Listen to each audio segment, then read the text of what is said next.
Hello, everybody, and welcome to True Witness Paranormal, where the unseen gets seen.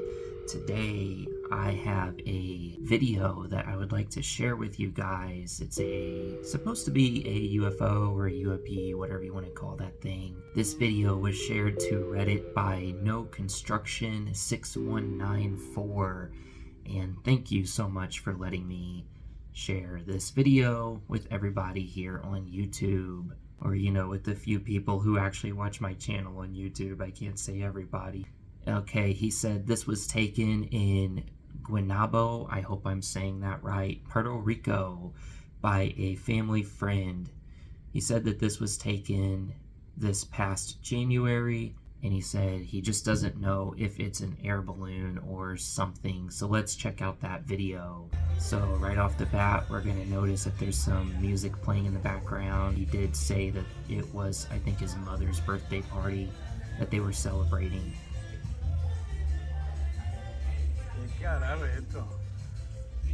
I know these modern UFOs seem to take on a lot of really weird, funky shapes.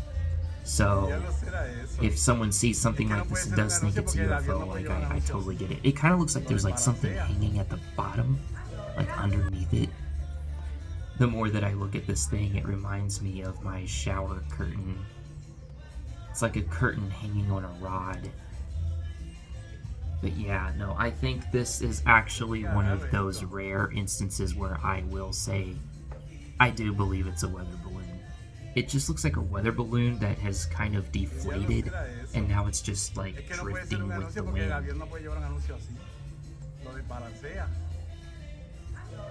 Yeah, I would say that one is most likely a weather balloon, but it was a fun video, and I'm really happy that I got to share it. So I know that recently we talked about cursed objects, haunted objects. I even shared my story with you about the arrowhead that I found as a child that I believe was cursed. If you haven't seen that video yet, go watch it, check it out. So we're going to talk about cursed objects, and then we're going to talk about Bigfoot. But before we get to Bigfoot, we have to talk about this.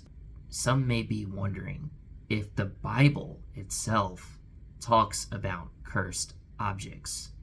Objects that evil spirits may be attached to. Objects that if you bring into your home, they could bring you bad luck. So how about we just go ahead and do a little bit of research here and let's see what we can find. And here's what the AI overview had to say.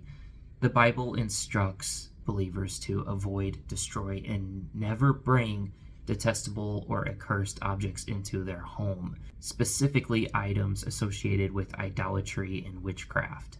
Bringing these items into your home can bring a curse upon the owner and their household. Key examples include, here we go. So here's the command. Deuteronomy 7:26 warns that bringing abominable objects like idols into your house can make you accursed, just like the object, requiring it to be destroyed. Let's see what the verse itself actually says. Deuteronomy 7:26, neither shalt thou bring an abomination into your house, lest you be a cursed thing like it. But you shall utterly detest it, and you shall utterly abhor it, for it is a cursed thing. Okay, so yeah, cursed things definitely are biblical, it would seem. Let's look at the context here of what these cursed things are. So if we back up to verse 25, it says, the graven images of their gods shall you burn with fire. You shall not desire the silver or gold that is on them. That would be on the graven images, these idols that these people are worshiping. Nor shall you take it unto yourself, lest you be snared therein. So it's like you will be trapped by this thing, for it is an abomination to the Lord your God. And then again, verse 26 here, neither shall you bring an abomination into your house, lest you be a cursed thing like it. That's pretty heavy language. Yeah, cursed things are definitely biblical. So here's Joshua 6:18 through 19. And you by all means abstain from the accursed things, lest you become accursed when you take of the accursed things, and make the camp of Israel a curse and trouble it. Verse 19, But all the silver and gold and vessels of bronze and iron are consecrated to the Lord. They shall come into the treasury of the Lord. So this one might be somewhat confusing at first, because you're going to say, wait, didn't it just say that we are not to take the gold? And now it's saying to take the silver and the gold. I think that the difference here is that the gold that the previous scripture was talking about was gold that was directly on the idols themselves. So even gold, if it's directly on a graven image, on an idol, it becomes accursed. If it is not directly on the idol, it is not seen as accursed. That's very interesting. What else do we have? Let's see. Yeah, let's look at the New Testament context. It says Acts 19:19 shows early believers in Ephesus burning their magic books to renounce sorcery. Oh, I remember that. Acts 19:19, a number who had practiced sorcery brought their scrolls together and burned them publicly. So these would be people who became new believers. They decided that they were going to burn their old scrolls. So they would have done this to basically clean house, to get rid of the evil that they had held on to previously, and to purify and sanctify themselves and their home. I'm sure they did not want their cattle and their sheep to be accursed. I'm sure they didn't want to be accursed. Yeah, and then AI goes on to say, action required. Such items should be burned or destroyed to remove their influence.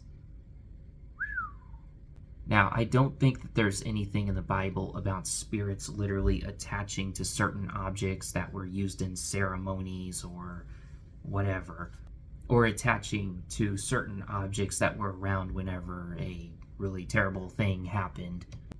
But if you ever do feel like something in your house is cursed, maybe pray over it at the very least.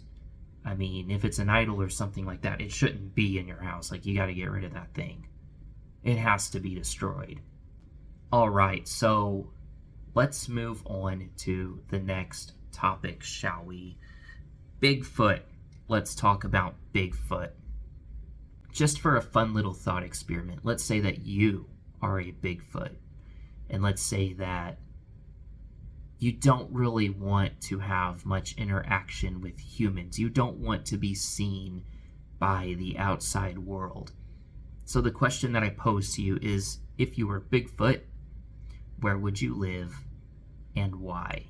You can drop those comments for me down below. I will tell you where I think I would want to live if I was a Bigfoot.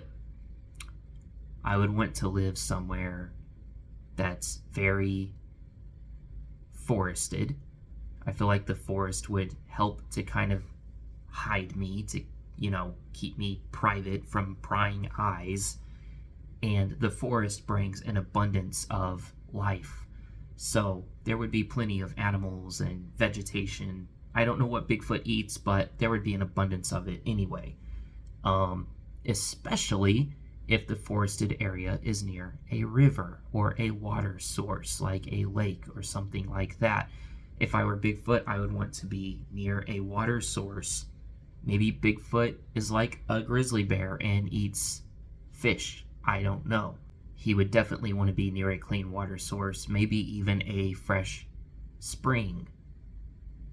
And I would think that he would want to be in a hilly region, again, maybe even like in the mountains or at the base of a mountain, somewhere that, humans don't really go a whole lot, somewhere that is kind of private, and where the elements would not have so much effect on him, like the weather, for example.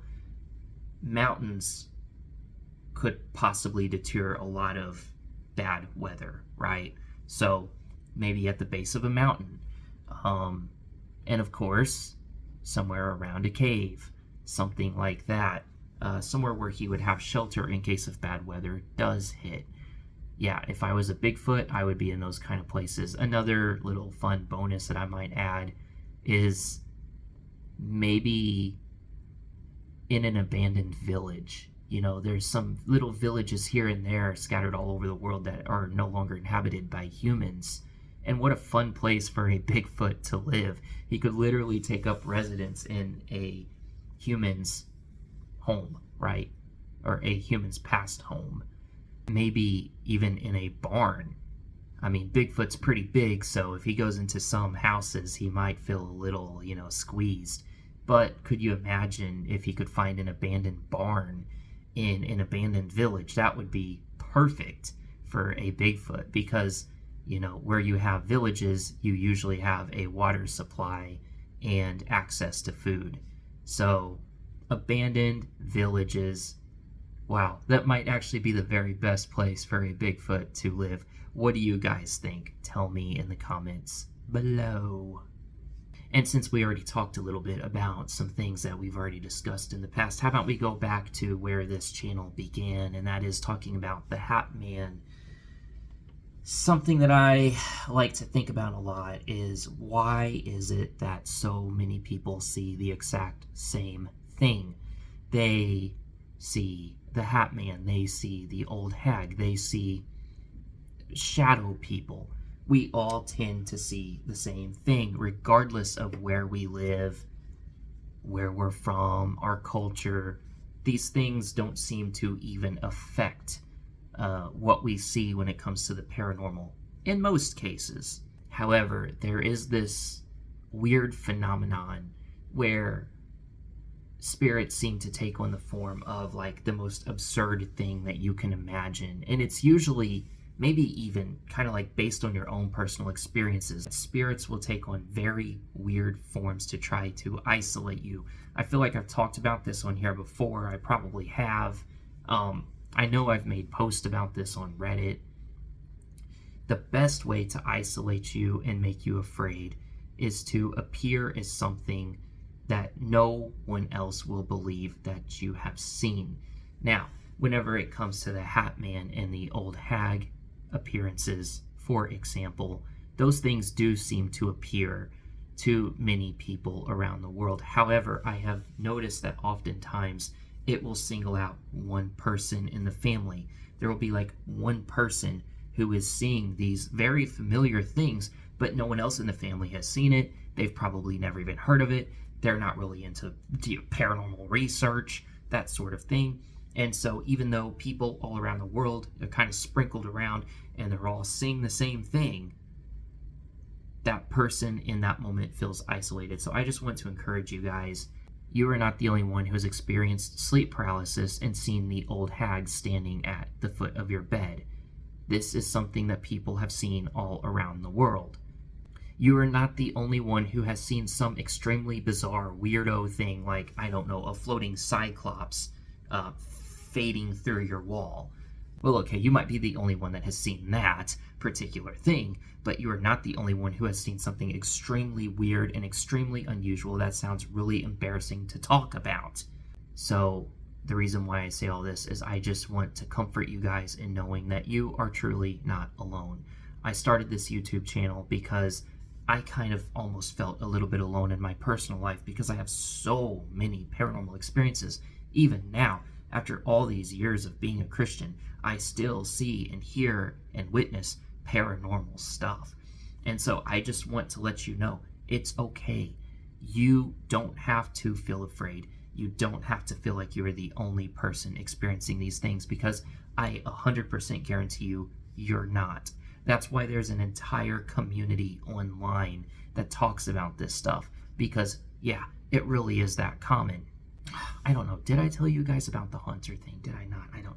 If you want to hear my personal experience, like straight from my mouth on camera, talking about how I saw a Pokemon in reality, you let me know and I'll tell you the story. For your information, I do not actually believe it really was a haunter. I do not really believe it was actually a Pokemon. I believe it was a spirit taking on the form of something to try to isolate me and my brother, to make us afraid. And yeah, it worked. It totally isolated us. My parents did not believe us at all. If you guys want to hear more about that, if you guys want to, maybe you got some questions. Hey, Justin, have you experienced this? Have you experienced that? Put it in the comments. I'm looking for ideas for video content, and maybe you can help me come up with the coolest video content idea. All right, that'll do it for today's episode, you guys. There's a few other stories that I have noticed online that I would love to cover, but I am waiting for people to approve it for me, to give me the okay. Thankfully, No Construction 6194 was cool enough to let me share his video on here to show you guys. I would love to feature more videos like that in the future. If you have a video like that and you want me to cover it, send it in to me. Let me know, and yeah, we can make that work. All right, so God bless you guys. Thank you so much for watching. And with that, I am out.